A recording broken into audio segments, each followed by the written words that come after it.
একদিন সকালে মেঘ গর্জনের আওয়াজ শুনে সব পশুদের চোখ খুলে যায়। আর আওয়াজ এত জোরে ছিল যে সবার বড় কোনো সংকটের অনুভব হতে লাগে। মনে হচ্ছে খুব জোর ঘূর্ণিঝড় আসতে চলেছে। তখনই মোটা পেঁপে বলে, তোমরা চিন্তা করো না, আমার থাকতে ভয় পাওয়ার কোনো প্রয়োজন নেই। এটা বলে মোটা পেঁপে নিজের পেট চিরে দেয়। দেখো, জমিতে যেখানে যেখানে আমার বীজ থাকবে সেখানে জল জমা হবে না।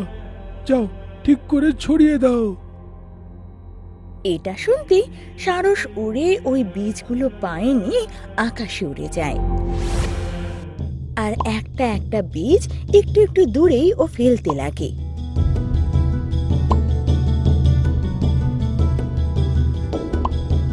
আর এইভাবে ও জঙ্গলের বেশিরভাগ জায়গায় কভার করে নেয়। তারপর খুব জোরে বৃষ্টি হতে লাগে।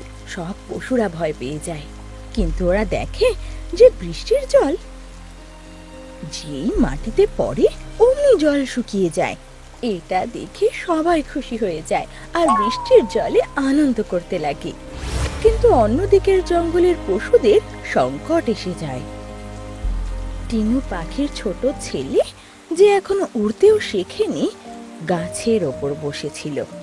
হে ভগবান, জঙ্গলে জল ভরা শুরু হয়ে গেল যে! জোরে হাওয়ায় যদি এই গাছটা পড়ে যায় তো আমার ছেলে ভেসে যাবে। বাঁদর দাদাকেও তো কোথাও দেখতে পারছি না আমি।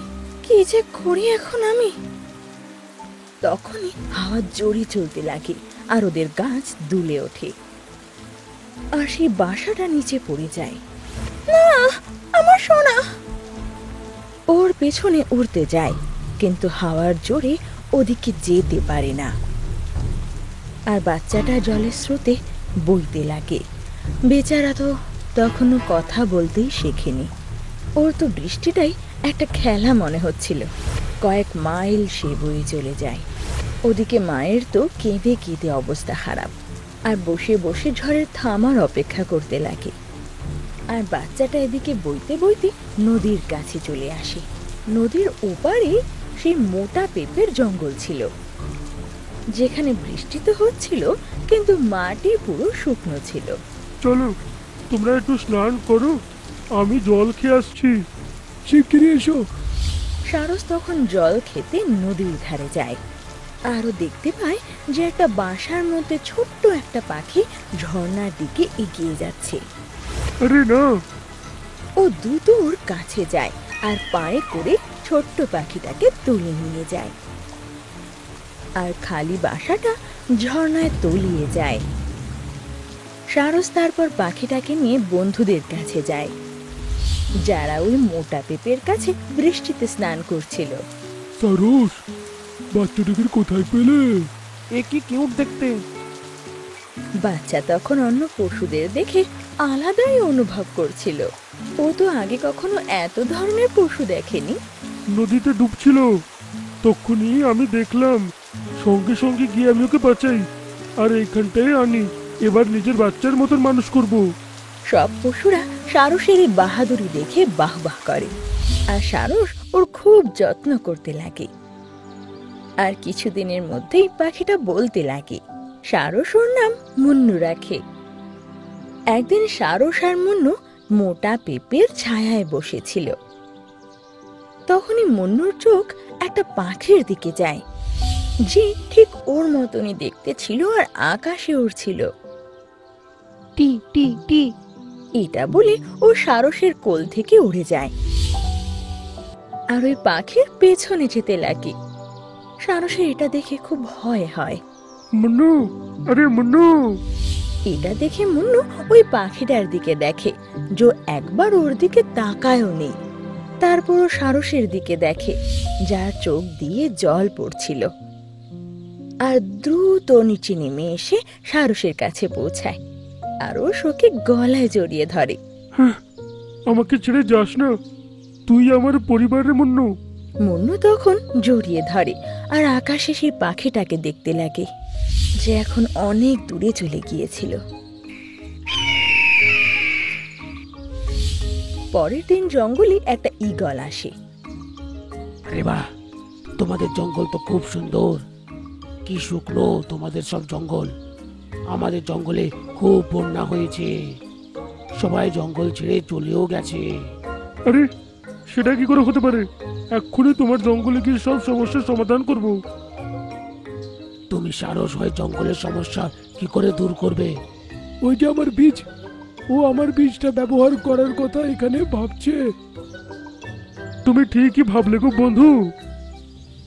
সারস তখন মোটা পেঁপের অনেকগুলো বীজ নিয়ে বাজের সাথে এগিয়ে যায়। ঈগলের সাথে ওই জঙ্গলে পৌঁছে দেখে যে চারিদিকে জল ভরে রয়েছে। কেউ টিলার ওপর আছে তো কেউ জলে ভাসছে। ও তখন একটা একটা করে মোটা পেঁপের বীজ কিছু দূরে দূরে ফেলতে লাগে। আর যেখানে মোটা পেঁপের বীজ পড়তো সেখানে কয়েক মিটার অবধি জল শুকিয়ে যেত, আর মাটিও শুকিয়ে যেত। আর এভাবেই অর্ধেক জঙ্গল শুকিয়ে যায়। সব পশুরা আনন্দে নিচে ওঠে আর হাত নাড়িয়ে সারসকে ধন্যবাদ জানায়। আর জঙ্গল থেকে পালিয়ে যাওয়া পশুরাও আবার জঙ্গলে ফেরত চলে আসে।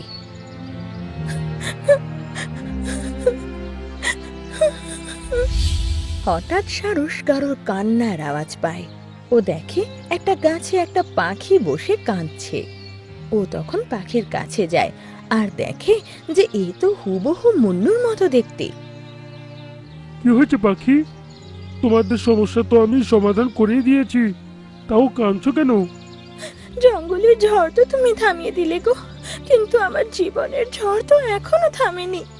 আমার ছেলে যে বাসা সমেত জলে ভেসে গিয়েছিল তাকে এখনো পাইনি। কে জানে ও কোথায় এখন? জানি না বেঁচে আছেও কিনা। ও ছাড়া তো আমার কেউ নেই পৃথিবীতে। সারস ও মুন্নুকে খুব ভালোবাসতে লেগেছিল, কিন্তু মায়ের চোখে জল দেখে ও আর নিজেকে আটকাতে পারে না। তোমার বাচ্চাকে দেখেছি গো, আর সে তো কথাও বলে এখন। কি সত্যি বলছো? আমাকে ওর কাছে নিয়ে চলো সারস, আমি কবে থেকে ওকে দেখতে চাই। হ্যাঁ, এসো। সারস তখন সেই পাখিকে নিয়ে নিজের সাথে জঙ্গলে নিয়ে আসে। মুন্নু তখন মোটা পেঁপের কাছে বসেছিল। মনু, কেউ দেখা করতে এসছে। মুন্নু তখন দেখে যে ওর মা ওকে দেখে চোখের জল ফেলছে। সোনা আমার, তোকে কোথায় কোথায় না খুঁজেছি। আয় আয় বাবা আমার কাছে। এটা শুনে মুন্নু দৌড়ে যায় আর মাকে জড়িয়ে ধরে। মুন্নুর সাথে মাকে দেখে সবাই খুব খুশি হয়। চ বাবা, আমার সাথে চ, এবার আমরা আবার নিজের বাসা বানিয়ে সেখানে থাকবো। এটা শুনে মুন্নু সারসের দিকে দেখে, যার চোখ দিয়ে জল পড়ছিল। আর তখনই মুন্নুর একটা কথা মনে পড়ে। আমাকে ছেড়ে যাস না, তুই আমার পরিবার মুন্নু। মা, তুমি আমার জন্ম দিয়েছো, আমাকে খুব ভালোবাসো, কিন্তু সারস কাকু তো আমার প্রাণ বাঁচিয়েছে। তাকে ছাড়া আমি বাঁচতে পারবো না। তুমি আমার খুশির জন্য আমাদের সাথে এখানে থাকতে পারবে না? নিশ্চয় থাকতে পারি বাবা, আমি তোকে তোর সারস আঙ্কেল থেকে একদম দূরে করব না। এটা শুনে সারস খুব খুশি হয়ে যায়। মুন্নু তখন দৌড়ে গিয়ে সারসকে জড়িয়ে ধরে আর সব পশুরা তালি বাজাতে লাগে। খুবই ভালো হলো, এখন মুন্নুর মাও আমাদের সাথেই থাকবে।